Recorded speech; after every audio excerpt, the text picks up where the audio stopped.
Here's another masterclass in marketing. So KSI and I did a photo shoot for Strawberry Watermelon Prime, and we got this image. Pretty standard, but someone photoshopped it to make it look suggestive. The meme went viral, so we got an extra 100 million views for free because we were able to capitalize on the joke. You know what, when you're Logan Paul, it's pretty hard to mess it up. All right, so I don't want you to get confused with where they are today and where you are today. Like, people actually don't realize how quick it is to learn a skill and then monetize that skill. Oh, learning a skill in 2 weeks. This is the thing that pisses me off so much, is that people think they can just put a toe in the water and become an instant expert. Perfect your craft. Become the master of what you do before you just go randomly jump into some idea, which is a harebrained idea that you have no experience on. Welcome to the Results-Based Marketing Podcast, the podcast for business owners looking to leverage wildly profitable and cutting-edge marketing, lead generation, and lead nurture campaigns in their business. I'm Simeon Cryer, the founder of Automate Convert, where we've literally helped clients generate millions, hundreds of millions of dollars using the exact strategies that I'm going to share with you in this podcast. So if you want to automate, convert, and dominate your industry, you're in the right place at the right time. Let's get started. Thanks for being here.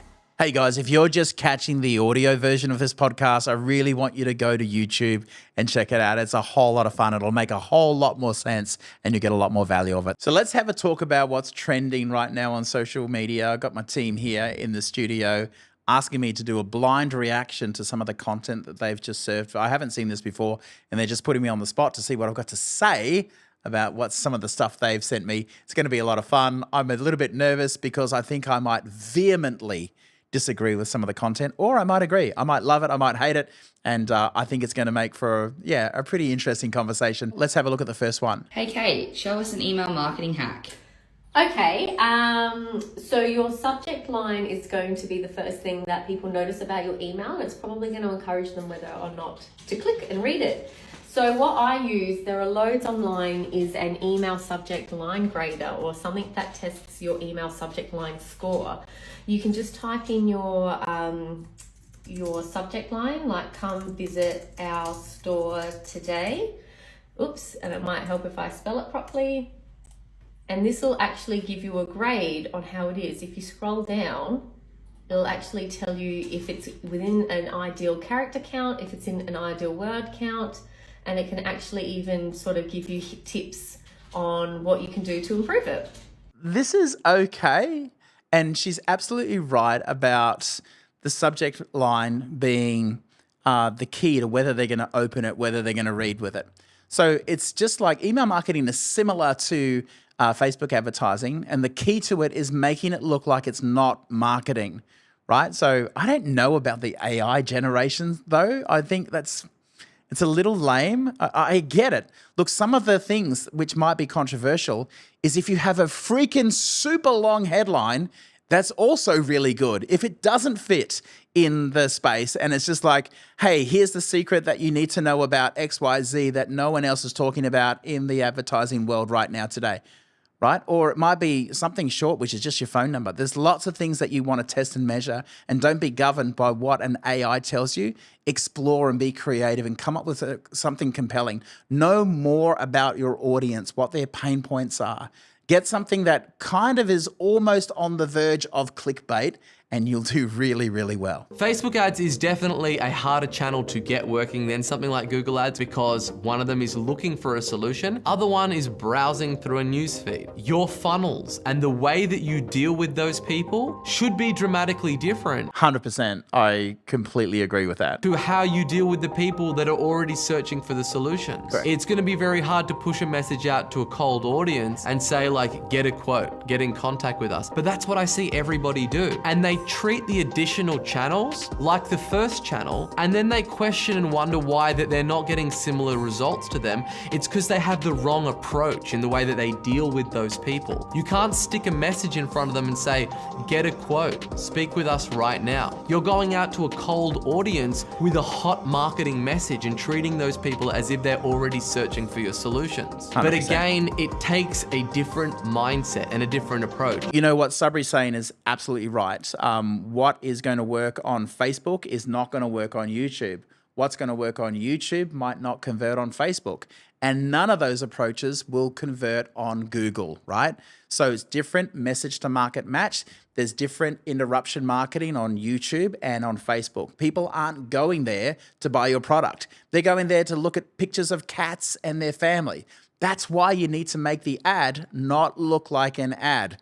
And that's why you want to keep the barrier to entry really, really low, micro commitment. That's why you want to have your creative, your image, increase the saturation of the color and the contrast so it leaps off the page and grabs their attention. Very different platforms, very different message. But before you go and say, we're going to go all in on Google, Google is super, super expensive.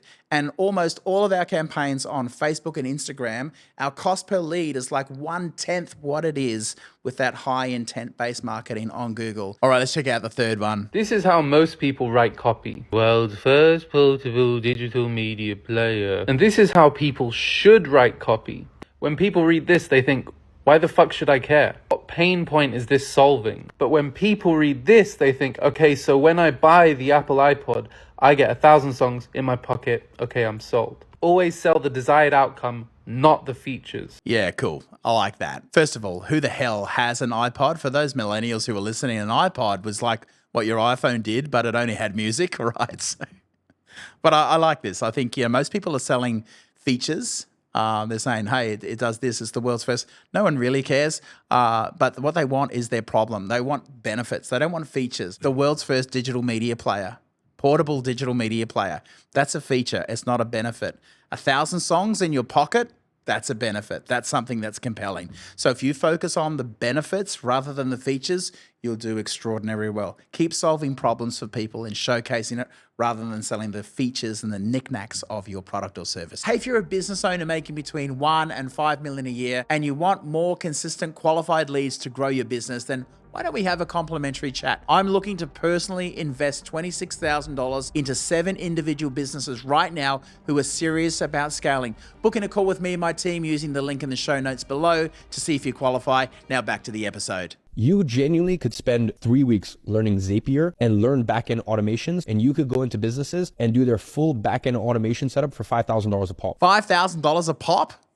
I don't think so. Like, people actually don't realize how quick it is to learn a skill and then monetize that skill. Learning a skill in 2 weeks. Guys, I had a client who said, I've just done a $97 course on how to be a Facebook marketer. I'm going to do my own marketing from here, and I'm going to get a whole bunch of clients that I can sell my services to for $5,000 a month. Not that she paid $5,000 a month. For our decade plus of experience with our team of 9, this is the thing that pisses me off so much, is that people think they can just put a toe in the water and become an instant expert.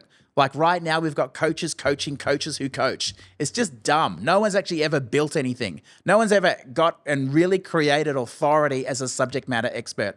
I hate it. It's awful. It's fast changing the AI space, but gosh, perfect your craft. Become the master of what you do before you just go randomly jump into some idea, which is a harebrained idea that you have no experience on. Absolutely learn, get better, but this is garbage. You want me to comment on a Logan Paul video? Dear God, all right, here we go. Here's another masterclass in marketing. So KSI and I did a photo shoot for Strawberry Watermelon Prime, and we got this image. Pretty standard, but someone photoshopped it to make it look suggestive. Then Ty's tweeted it, said, who directed the ad campaigns for Prime, bro? The meme went viral. 38 million views and 320,000 favorites of free promotion, which is awesome and we can't take credit for it. But how can we amplify this even more? What if KSI just responds and says it's fake? Boom, 10 million. Or just highlight the fact that we got 30 million views for free. Boom, another 21 million. Let's take it even further. Let's use the photo in a real life ad campaign. Tweet it, boom, 6.6 million. Embarrass KSI with it in stores. Another boom, boom, boom, 17 million across all platforms. So we got an extra 100 million views for free because we were able to capitalize on the joke. You know what? When you're Logan Paul, it's pretty hard to mess it up. All right. So I don't want you to get confused with where they are today and where you are today, because he's got so much notoriety. Even if he crashed and burned, it would still be good and would still translate into profits. But you, because you don't have the ad budget that a Logan Paul has, or that you don't have the notoriety that he does, it's going to be a lot harder for you. It's hard. The first $1 million that you make in business is the hardest. It's going to take a lot of effort for you to do it. And you can't just do it on the back of something like this. He can, because he's Logan Paul and you're not, and neither am I. We got to do a lot more hard work to get something to really convert for us in terms of offers. Here we are. We've got Lillian for Up and Biz Tips. I'm a Harvard grad with a multi-million-dollar business. Whoa, Harvard grad with I'm a Harvard grad with a multi-million-dollar business. All right. I don't know any successful marketer that is a Harvard graduation. Every digital marketer that I know has dropped out of university or recognized that it doesn't serve them. My 17-year-old son spends more money on ads than his teacher in grade 12 earns in a year. Let's listen to the Harvard grad who has a flex of a multi-million-dollar business. These are my cold email secrets. 1, include their name in the subject line. People are more likely to open an email when their name is there and it feels personalized. 2, your subject line should be shorter than 9 words. This is the length that people can read on their iPhone, and anything shorter and it gets cut off. 3, if you're trying to get them to get on the phone with you, add a Calendly link at the bottom. This enables them to just schedule a time to rock. Calendly link is gone. Google's destroyed Calendly. This is just so basic. I don't like it. I think someone who's built $1 million business has probably got a lot more value to add than this, than the just basic stuff on subject line I don't even agree with. And who the heck even uses Calendly right now? Google has just done away with it. It's basically just bankrupt Calendly. If you're using Calendly right now, and it's just an added step, it's another bit that you need to put together with string and sticky tape and paddle pop sticks to bring your whole thing. Just streamline it all with Google. And yeah, come on, give us some good advice, give us some good value. That's pretty basic. Oh, guys, you got me a Alex Hormozi video. I'm a big fanboy. Let's check out what he's got to say. Everything that I do, I always start with free. Free's Whether it's a good. new product line in a massive company, one of our portfolio companies, we I love this so far. Start with free. Free is amazing. built out a software product. And what did? We started for free. We took our top 100 customers and said, hey, why don't you try it out? Let us know, get us feedback. And they just kept giving us feedback. And honestly, in the beginning, the fact that some people want to charge for this is insane. Yes, it is insane because they don't know who you are. Free, when you understand the power of a database, you'll see why free makes so much sense. It's like they're giving me so much valuable stuff. I'm just happy that they use it. And for those of you who are worried about your pocketbook, like I'm fronting all these costs. Well, yeah, that's why it's called investing in a business. Guys, who already has your customers, right? I literally am making 200 grand a year extra money just because I helped someone for free who has all of my customers, my ideal customers. He already has them all. So go do some nice work for free, help support, build up, and serve someone who already has your ideal customers for free, and just watch the doors that opened. But people who you work with for free can make you money in 3 ways. Number 1 is they can leave you a testimonial. Number 2 is they can refer you other customers via word of mouth that you did a good job. And number 3, they can actually stay on and pay after a certain period of time. Yes, now he's a paying client. My God, this is so good. Can't argue with any of this. When you do make it not free and you make it for money, you do such a good job that they're like, I don't want this to stop. And then you say, great, now you can do it in exchange for money because I can't do this anymore in exchange for nothing. You go with free, and then you go with a small amount of money, and then you keep raising your prices over time. So good. So good. Just do what he said. Hey, thanks guys for watching. I hope you had as much fun as I did judging some of those people. Hey, if you've got some reels that you'd like me to react to or something that you'd like me to comment on, I'd really love to help you and support you, and it could be a lot of fun together. Cheers. Thanks for watching. Hey, thanks so much for tuning in to Results-Based Marketing. If today's episode gave you valuable insights into maximizing your marketing efforts, we'd love your support. Please give us a 5-star review on Apple Podcasts or Spotify, and don't forget to subscribe on your favorite platform. Let's keep the conversation going. Connect with me on socials at Simeon Cryer. All the links for me are in the show notes below, and happy marketing. Thank you so much for your attention.